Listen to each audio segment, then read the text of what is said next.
Bonjour, alors bienvenue dans cette nouvelle vidéo. Alors pour aujourd'hui, je vous fais une petite vidéo sur la création d'un panorama. Donc il y aura un petit peu de rothérapie, c'est vraiment pour dire d'en faire parce que c'était pas forcément très nécessaire sur celui-là. Et puis surtout l'utilisation de Huggin. Voilà, pourquoi cette vidéo?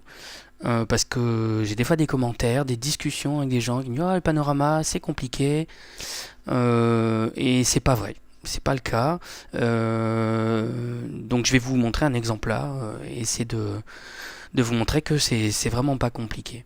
Donc alors c'est un panorama qui sera pas très esthétique. J'ai juste ouvert la fenêtre de mon bureau, pardon, fait les photos et voilà. Donc vous aurez droit à un magnifique ciel gris du nord. Donc là j'ai téléchargé les photos sur mon disque dur. Hop, j'ai ouvert Rothérapie et je vais aller éditer.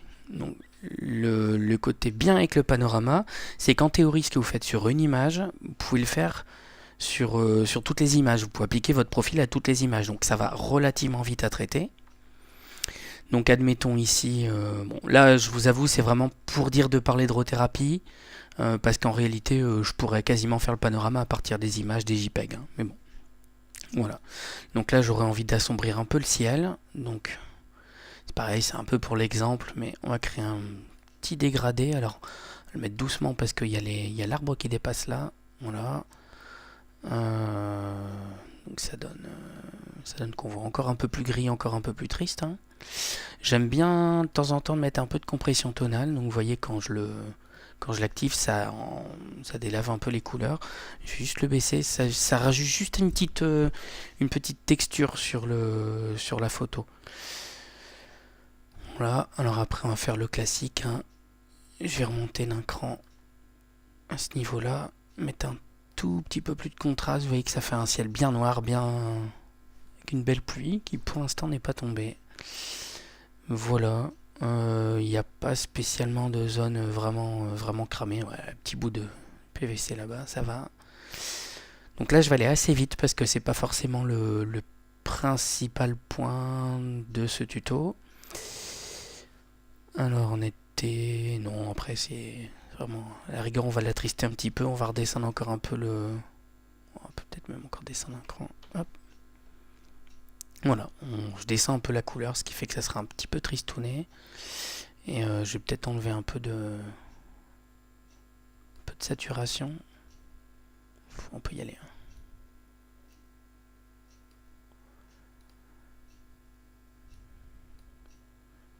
Voilà, ça délave encore un petit peu. Bon, c'est pour dire de jouer, hein, parce que sinon il était bien comme ça aussi. Donc là, maintenant, je vais copier mon profil. Je vais envoyer l'image dans le traitement, dans la file d'attente de traitement. Et ce que je pourrais faire tout de suite, c'est faire ça, tac, et faire opération sur le profil, coller le profil, hop, voilà. Et après, c'est l'envoyer dans la file de traitement. Comme ça, je traite mes 6 images. Vous voyez que j'ai fait le réglage, mes 5 pardon, images. J'ai fait le traitement sur la première, je l'applique aux autres. Ça marche. Ça marche, mais il faut faire attention. Donc, j'ai fait exprès de mettre un filtre gradué dedans. Faites attention parce que là ici, bon, c'est relativement plat hein, comme paysage. Voilà, vous voyez déjà que le filtre il s'est retrouvé un peu plus haut. Je pourrais le rebaisser sur celle-là. Et en fait, le filtre gradué, si vous l'utilisez dans l'une de vos photos, il vous le colle au même endroit dans les suivantes. Et donc, si vous avez, bon, je vous dis là, c'est pas flagrant, mais vous auriez une montagne au milieu, des choses comme ça, fallait le déplacer, le décaler, faire attention à celui-là pour dire que vous n'ayez pas d'un seul coup une zone très foncée au-dessus alors que c'est du paysage et que c'est pas encore le ciel que vous vouliez assombrir. Donc ça, c'est pour ça. La suivante. Bon, là on prend les arbres dedans, typiquement, hein, c'est pas gêne, mais comme il est relativement doux, ça se verra pas de trop. Un autre avertissement pour les panoramas, faites attention aussi à la luminosité de l'image. Là ici, quand on regarde l'ensemble, hein, c'est kiff kiff, un ciel gris, c'est voilà. Mais des fois vous avez un coucher de soleil, un lever de soleil ou le soleil quelque part sur la photo, ça va être très très clair là et ça va s'assombrir de plus en plus parce que quand vous tournez pour faire vos photos, et ben vous décalez du soleil. Dans ces cas-là, faites gaffe au traitement que vous appliquez. Prenez peut-être l'un des deux extrêmes, allez regarder, ou la photo du milieu, mais surveillez. Appliquez pas juste le profil comme ça sans regarder ce que ça donne. D'accord? Voilà. Et l'autre chose, c'est ce que vous voyez là. Privilégiez le format ici, portrait, pour faire un panorama horizontal. Si vous prenez des photos dans l'autre sens, hein, quand vous les prenez comme ça, ici, si vous les prenez et que vous prenez toutes vos photos en allant de gauche à droite comme ça, vous n'allez pas avoir beaucoup de hauteur pour votre panorama, il va être très très tassé sur lui-même. Et comme en plus souvent avec la création du panorama, ça vous fait des zones qu'il va falloir découper, vous allez perdre encore un peu plus dans votre image et vous risquez d'avoir un truc qui soit pas vraiment exploitable. Je vous remontrerai ça tout à l'heure dans Huggin. Voilà, donc là, vraiment, c'est juste pour l'exemple, hein. On va pas se prendre la tête. Je vais juste l'appliquer tel quel. Je suis parti où? Voilà. Voilà. Et donc là, ici, pour ça, je lance la file de traitement. Il va me faire mes 5 traitements. Et après, je vais pouvoir prendre les photos qui résultent du traitement et les mettre dans Huggin pour faire le panorama en lui-même. Voilà. Donc j'ai dit d'utiliser le format portrait. Le trépied, c'est bien, mais c'est pas forcément indispensable. J'en fais des kilos en vacances sans trépied. Il faut juste aller doucement, pas faire vos photos clac, je tourne clac. Prenez juste le temps de bien faire vos photos. Et ça peut se faire sans trépied. Le panorama il est très joli à la sortie aussi. Le trépied va vous aider juste à être un peu plus d'équerre, à peut-être encore un peu mieux quoi. Mais ce que je veux dire c'est que le trépied est pas forcément vital pour ça. Ça c'est un truc qu'on entend. Oh là, trépied, bon. Non. Dernière chose. Le mode automatique ça pourra fonctionner sur votre appareil, mais moi je préfère vraiment le mode manuel. Réellement, vous réglez, donc vous voyez que j'ai appliqué exactement les mêmes réglages, hein, F11, 1 250e, ISO 200, et puis voilà, j'ai fait les 5 photos en mode manuel.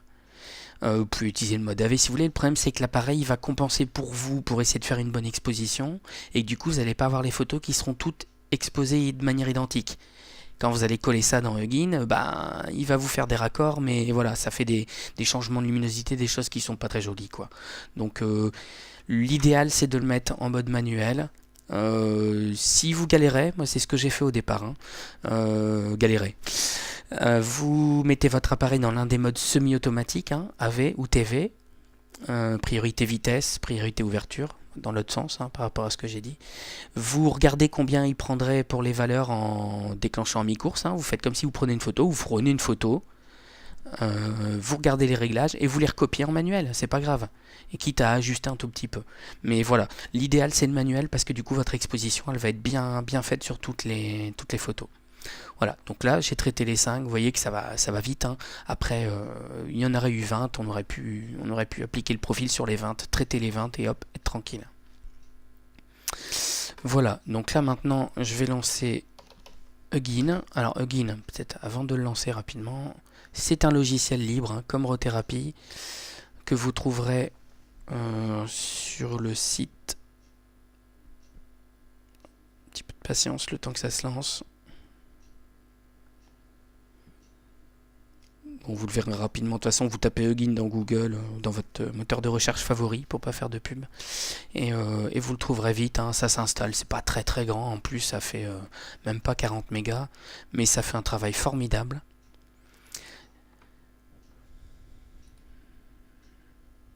J'aurais dû vérifier avant. Voilà. Huggin. Le site officiel il ressemble à ça. D'accord, huggin.sourceforge.net. Vous allez sur Download et vous faites Get Huggin Now. Il vous télécharge la dernière version pour Windows ou pour Mac et vous installez ça. C'est vraiment, il n'y a rien de compliqué quoi. Voilà, donc la tête du logiciel c'est ça. Ce que je vais vous montrer aujourd'hui c'est le mode facile. Interface simple. Voilà, ça permet de faire honnêtement 90-95% des panoramas, vous les faites directement comme ça, vous prenez pas la tête. Après, il y a moyen de passer dans les modes experts avancés et puis de régler vous-même vos points de comment dire, les points qui permettent de coller les images les unes par rapport aux autres, vos points de contrôle. Mais là on fait le mode simple, c'est vraiment pour vous montrer qu'on peut aller très vite. Voilà. Donc là je vais faire charger les images. Je vais prendre mes fichiers que j'ai traités avec Rothérapie, qui ne sont pas fondamentalement différents des fichiers sortis d'appareil. C'était un peu pour dire de vous montrer qu'avec Rothérapie ça allait vite. Il faut lui laisser un petit peu le temps de charger. Alors, il fait des petits commentaires là en haut. Sur le PC que j'utilise tous les jours, j'ai dû les virer. Voilà, hop. Vous voyez qu'il vous les aligne. Après, des fois, ils sont pas bien alignés. C'est en fonction de l'ordre dans lequel il les charge. Mais ça, c'est pas grave. Normalement, il vous prend le type d'objectif, la distance focale. Bon, ça, j'ai jamais à les remplir. C'est pas sur un. Là, c'est le 18-200 que j'ai mis sur mon appareil. Voilà, il n'y a pas de souci particulier. Vous faites aligner. Et là, en fonction du nombre d'images, ici j'en ai 5. Donc ça devrait être relativement raisonnable. Je coupe pas la vidéo, comme ça vous verrez à quelle vitesse ça va. Si vous en avez 9, 10 et plus, là ça va commencer à se compliquer, ça va faire un peu plus de temps. Voilà, vous voyez, c'est déjà fini. Et là, il vous a fait, donc ça c'est juste un aperçu, hein, mais il vous a fait lui-même des points de contrôle, c'est-à-dire qu'il fait des points entre les images et voilà, il trouve des points d'intérêt. Admettons, il trouve le point ici qui est pile au bout du toit, ou celui-là, il retrouve le même sur la deuxième image, et du coup, il sait que ça colle les uns avec les autres. Donc il fait ça sur les images, et il arrive à créer lui-même les points de raccord en fait. Donc c'est en ça que le mode facile, voilà, il fait tout seul, hein, vraiment. On l'a perçu, on l'avait déjà, hein, il y a des trucs ici que j'utilise absolument jamais. En mode facile, franchement, ça va très très vite. Il vous dit comment il les a reliés, pourriez voir voilà, s'il y a assez ou pas de points de contrôle. Pareil, si vous faites en mode facile, vous passez directement à projection. Voilà, donc là, le type de projection, c'est la manière dont il va coller les images les unes aux autres. Si vous voulez, si vous prenez un globe terrestre, vous pouvez le voir sous forme d'un globe en 3D, mais quand vous allez le mettre sur une image, sur une photo, vous pouvez soit prendre une photo pile vue de face et puis voilà, vous pouvez l'étaler. Vous savez, vous pouvez avoir un planisphère, on peut le faire coller à un papier 2D de plein de manières différentes. Voilà, donc là, si vous avez pris vos photos vous-même en tournant légèrement ou avec un trépied ou sans trépied, peu importe, hein, la plupart du temps, c'est les trois premiers que vous allez utiliser. Rectilinéaire, cylindrique ou équirectangulaire. Cylindrique, il est plutôt bien, hein, ça reflète en fait le fait de tourner, et c'est comme si vous les collez sur un rouleau, et qu'après vous dépliez le rouleau et vous mettez, voilà, ça ressemble à ça. Donc, souvent c'est ça que j'utilise. Après de temps en temps équirectangulaire il aplatit un peu plus. Bon franchement ça fait pas grosse différence. Vous voyez que là de base il a fait tout seul, hein. Moi j'ai juste choisi cylindrique, hop, c'est très bien. Voilà, et après vous passez à l'onglet suivant, déplacer, glisser. Vous pouvez cliquer sur les boutons, il vous centre lui-même l'image. Je sais pas exactement à quoi celui-là sert. Et redresser, il va essayer d'avoir les verticales qui sont le plus verticales possible. C'est le seul truc que vous avez de temps en temps besoin de toucher, c'est cliquer ici. Enfin, en fait, cliquez dans l'image. Et puis vous pouvez, si vous cliquez sur l'image, voilà, aller la décaler. Essayer de trouver un truc un peu plus... Voilà, on pourrait mais là, vous voyez que les bâtiments ici, il faut qu'ils soient à peu près droits, quoi. Ça ici aussi, c'est des verticales. Si vous faites comme ça, là, on sent que c'est pas droit. C'est pas toujours évident. Mais honnêtement, hein, vous créez le panneau, vous regardez, oh, faut redresser un peu là, vous le refaites, ça va relativement vite. Voilà. Vous pouvez cliquer au milieu aussi pour faire pencher l'image, voilà. Si jamais c'est un effet trop arrondi, pas assez arrondi, bon voilà. Il l'a redressé tout seul, il l'avait fait plutôt bien, hein. Vous pouvez faire recadrage automatique, il va vous prendre le plus grand panorama possible en sachant que, voilà, au moment où il fait ses collages, ça fait des choses comme ça. Ici, c'est raisonnable. Des fois, en fonction des photos, comment vous avez pris les choses, ça peut vraiment faire des gros creux. Dans ce cas-là, vous êtes obligé de réduire votre panorama. Et c'est ce que je disais tout à l'heure, si vous faites déjà l'horizontale, et que derrière en plus vous avez des creux comme ici, bah, vous allez devoir réduire, sinon vous avez juste des zones noires qui sont pas belles. Et du coup ça va vous pas faire un panorama très... bah, il va pas être très haut, des fois vous allez devoir même couper, là admettons si on coupait comme ça aurait plus d'intérêt en fait quoi. Donc voilà. Après, vous l'avez fait en auto, hop, vous pouvez toujours réduire. Là, honnêtement, les bâtiments devant, ils m'intéressent pas forcément plus que ça. Euh, voilà, j'aime pas le petit bout de toit. J'aime pas le bout de mur qu'on voit de chez moi. Voilà. Voilà. Globalement, on est plutôt bien. Euh, donc je récapitule. Dans l'assistant, vous chargez les images, vous alignez. Il doit faire la plupart du temps tout seul. Hein. Sur 95% des panoramas, il fera le travail vraiment tout seul. Hein. Vous cliquez, hop, c'est tranquille. De temps en temps, il n'arrive pas à coller des images, il y a des subtilités. Dans ce cas-là, ça va être un peu plus compliqué. Et en projection, vous choisissez le type de projection, sachant que moi, quand c'est fait à main levée, en tournant légèrement sur moi-même, bah, voilà, ça fait du cylindrique, hein, c'est évident. Vous redressez au cas où. Vous recadrez en automatique ou vous-même, comme vous voulez. Vous voyez qu'ici vous pouvez aussi avoir la règle des tiers hein, si vous voulez être un peu plus chipoter un peu plus, voilà. Hop. Autant j'ai pas envie d'appliquer la règle des tiers. Pas aujourd'hui. Voilà. Voilà. Quand vous avez fini, vous voyez qu'ici, même avant que vous ayez fini en fait, quand à partir du moment où vous avez fait aligner, il vous dit l'erreur qu'il y a. C'est-à-dire 2 points. Il n'arrive pas à les recoller ensemble, il y a des erreurs des fois, voilà. C'est dû à la prise de vue. C'est là où si vous êtes en trépied, ça va être des meilleures valeurs. Bon là, c'est pas dramatique. Honnêtement, à main levée, je l'ai fait vraiment très vite fait derrière chez moi. Si vous commencez à avoir des 20, 30, 50 pixels, là, ça fait vraiment des gros décalages. Vous allez avoir des zones floues, des trucs qui ressemblent à rien. Ça va pas être bon. À la main, je peux descendre jusqu'à 3-4 pixels d'erreur. En prenant bien mon temps, en faisant bien les photos, en tournant bien, voilà, en faisant gaffe à la prise de vue en fait, tout simplement. Voilà. Et donc là, c'est fini. Faites créer le panorama. Alors ça, c'est les réglages que j'ai mis par défaut, mais je crois qu'au départ du logiciel, vous avez quelque chose comme ça. Il est en TIFF avec je sais plus quoi. Bon, voilà, vous faites ce que vous voulez. Moi, je le sors en JPEG. 95 pour dire de pas trop compresser, déjà perdre des infos. Ici, c'est automatiquement c'est ça en fait, il y a très peu de corrections d'exposition à faire, il y a très peu de, enfin il y a juste à assembler en fait, c'est l'idée. Donc vous cochez là. Si bah d'ailleurs sur celui-là, il vous fait que ça. S'il y avait des HDR, des choses comme ça, il y aurait des choses plus compliquées. Mais voilà, on est en mode facile. Je garde ça. Ici, j'ai rien besoin d'autre. Donc je vais faire accepter et il va me lancer la génération du panorama. Si jamais vous avez des gens dans vos images, hop, je reprends ça. Ici, vous auriez une personne qui serait sur le toit. Je ne sais pas ce qu'elle ferait sur le toit de ma maison, mais voilà, elle serait là. Ici, elle s'est bougée entre deux, elle est arrivée ici sur le bord. Ça va vous créer des espèces de fantômes, parce qu'en fait, il va apparaître 2 fois, et comme il fait un mélange des 2 images, en plus, ça va être un peu flouté, un peu semi-transparent, voilà, ça fait des choses bizarres. D'accord ? Donc évitez d'avoir des gens ou des gens qui bougent pas quand c'est possible. Quand c'est possible, je dis bien. Sinon, voilà. Quand vous faites créer le panorama, faites conserver les images intermédiaires. En fait, il va vous garder ce qu'il fait, c'est que chaque photo, en fait, il la plie, il l'adapte en fonction de comment il doit la coller à la suivante. Plus là, voilà. Celle-là, il va vraiment l'adapter.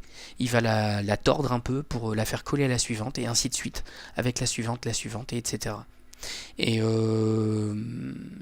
pourquoi je vous parle de ça? Voilà, parce que du coup après, à la fin, il fusionne tout ce qu'il a fait sur chaque photo, il colle tout ça ensemble et hop, vous avez le panorama. Donc vous pouvez lui demander, quand vous êtes dans cette partie-là ici, conservez les images intermédiaires. Vous allez garder les images déjà tordues mais pas encore assemblées. Et ça vous permettra après dans GIMP de les utiliser comme des calques et de supprimer les gens, de vous débrouiller pour faire du nettoyage sur vos images. Ça peut aider en tout cas. Donc je vais les garder comme ça, vous verrez à quoi ça ressemble. Vous pouvez changer la largeur, la hauteur, enfin voilà, c'est des paramètres classiques ça. Hein. Hop, vous faites accepter, on doit enregistrer. Je vais cocher OK parce que sinon il demande à chaque fois. Voilà. Il vous crée un fichier .pto. Si vous le gardez, vous pouvez rouvrir avec tout ce qui a été fait ici. il n'y a pas grand chose, mais dans certains cas, vous galérez un peu, donc là, ça vous permet de garder vos fichiers. Et où est-ce qu'il doit enregistrer l'image? Vous voyez qu'il met un nom par défaut entre la première et la dernière. Faites enregistrer, et c'est parti. Il vous lance une petite fenêtre. Donc là, pareil, vous voyez, 5 images, je le laisse en cours de route. Il traite chaque image en fait, hein, vous voyez, hop, il traite la première, il les appelle 1, 2, 3, 4, il fait la cinquième, et hop, il fait la fusion. On voit ça. Donc vous n'êtes pas obligé de lire tout ça à chaque fois, hein. C'est juste que vous voyez ce qu'il est en train de faire. Donc là, il a fait chaque image séparément, il a collé la première, la deuxième, il attaque la troisième, et il les colle une par une à ce qu'il a déjà assemblé pour obtenir le panorama à la fin. On va juste le laisser terminer un petit peu. Voilà, donc ça c'était le mode facile. On a parlé des fantômes, vos panoramas faites-les plutôt en mode portrait on va dire. Voilà. Et il peut y avoir quelques ratés, je vous montre 2 exemples juste après. D'abord on va le laisser finir, vous voyez qu'il est sur la 5e image. Ça va relativement vite, hein. Mon PC c'est pas une foudre de guerre.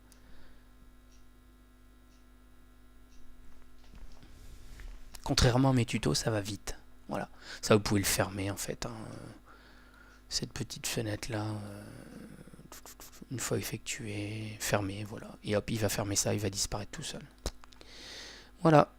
Et donc là, dans mon dossier, je dois avoir ici le panorama. Voilà. Donc là, globalement, ça a l'air plutôt pas mal. Vous voyez qu'en fait, ça penchouille un petit peu.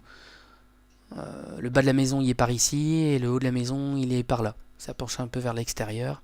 Là, ici, ça aussi, on devrait le redresser, le régénérer. Bon, là, c'est déjà un bon 20 minutes que ça tourne, donc je vais pas traîner plus. Rien ne vous empêche après ça de le reprendre dans GIMP, de retraiter, de rajouter des contrastes, des couleurs, enfin, voilà, de faire d'autres traitements dessus. Là, on pourrait virer le saleté qui est sur le toit des voisins, par exemple. Pareil ici. Bon, bref, là, ça vaut pas le coup, hein, il n'y a pas... Voilà. Et comme j'ai coché la case conserver les images intermédiaires, voilà, il m'a gardé, ça c'est parce que c'est fichier TIFF, voilà, il m'a gardé ça, vous voyez qu'il a légèrement ici, il a légèrement tordu en bas pour que ça colle à la suivante ce sera ça, voilà, et ça c'est les images intermédiaires, c'est l'ensemble de ces images là qui constituent le panorama, et donc vous pouvez tout à fait reprendre une image, et dans GIMP, la remettre par dessus et faire des traitements, bon, voilà, il y a moyen. Voilà, donc là j'ai un panorama, il est plutôt... Ouais, il a réussi, après c'est pas extraordinaire, ça aurait été mieux qu'un soleil couchant, des jolis rayons, tout ça, comme ça en fait. C'est celui que j'ai fait il y a un moment maintenant. Voilà, dernière chose, avant de s'arrêter là...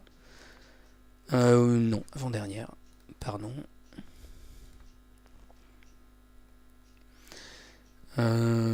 C'est que voilà, ce fichier là, c'est le fichier Huggin. Si jamais j'ai fermé Huggin, j'ai tout arrêté, tac. Quand je vais le rouvrir, il faut avoir laissé les images à l'endroit où elles étaient, mais tac, il a conservé tous les réglages. Il y a déjà le... Alors, vous voyez que là, il est plus précis que la fois dernière. Il a gardé la projection, il a gardé le recadrage. Enfin, là, on n'avait pas fait grand chose, donc c'est pas dramatique, mais voilà. Donc vous pouvez les conserver ou pas. Voilà. C'est en fonction de si vous avez fini de travailler dessus ou pas, surtout en fait, hein. Ça c'est une chose. Vous voyez que j'avais 2 images qui étaient en stock. Il y a des cas un peu biduliques. Ah oui, c'est parce que ce sont des JPEG. Ça, c'est une photo que j'ai fait un belvédère dans le Jura. Et en fait, je suis très déçu parce que le panorama en lui-même était rigolo. Mais j'avais cette barrière devant en fait. Qui était, en fait, ça c'était des angles droits. Hein. Avec le panorama, c'est déjà, c'est tout tordu. Donc ça fait pas terrible. Et en plus, si vous regardez, voilà. Ici, à cause de ce qui est trop droit ici, on voit des coupures. Vous voyez le décalage dans l'espèce de barreaux là. Le reste, ça va à peu près ici. Voilà. Et vous voyez, ça s'est reproduit ici. C'est en fait...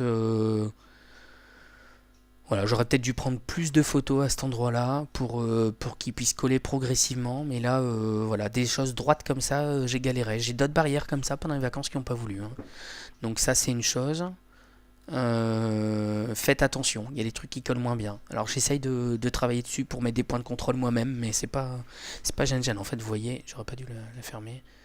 que bah, trouver des points de similitude dans tout ce fourbi-là, l'objectif étant pas très très net, hein, en fait, bah, c'est compliqué de trouver des points de raccordement, quoi. Surtout que là j'ai du bol, j'ai ça, mais en fait on ne voit pas sur toutes les photos, donc ça peut pas servir non plus. Voilà, ça c'était une chose. C'est les rares cas où j'ai fait galérer Huggin en fait, hein. Euh, Ça, c'est le Louvre quand je suis à Paris au mois de mars. Et le défaut dans celle-là, c'est quoi? Eh ben, c'est que j'avais bien fait ma mise au point. Et en fait, j'ai oublié de la refaire. Et le bâtiment s'approchant de moi, étant de plus en plus proche, et ben ici, j'ai oublié de faire ma mise au point. Et je suis flou. Donc voilà, ça fait un panorama qui était comme plutôt sympathique, hein, c'est tout net. Et arrivé ici, ça devient tout flou. C'est dommage, mais c'est comme ça. Donc faites gaffe à la prise de vue, si jamais il y a des choses qui sont plus près de vous, éventuellement à refaire votre mise au point, parce que bah, voilà, ça donne des bêtises comme ça.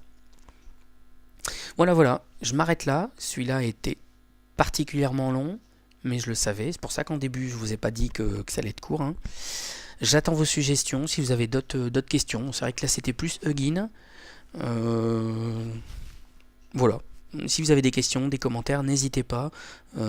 J'étais très très surpris d'avoir déjà quelques commentaires sur les vidéos parce qu'elles sont pas vues énormément, hein. Mais ça fait très plaisir. Voilà. Allez, au revoir.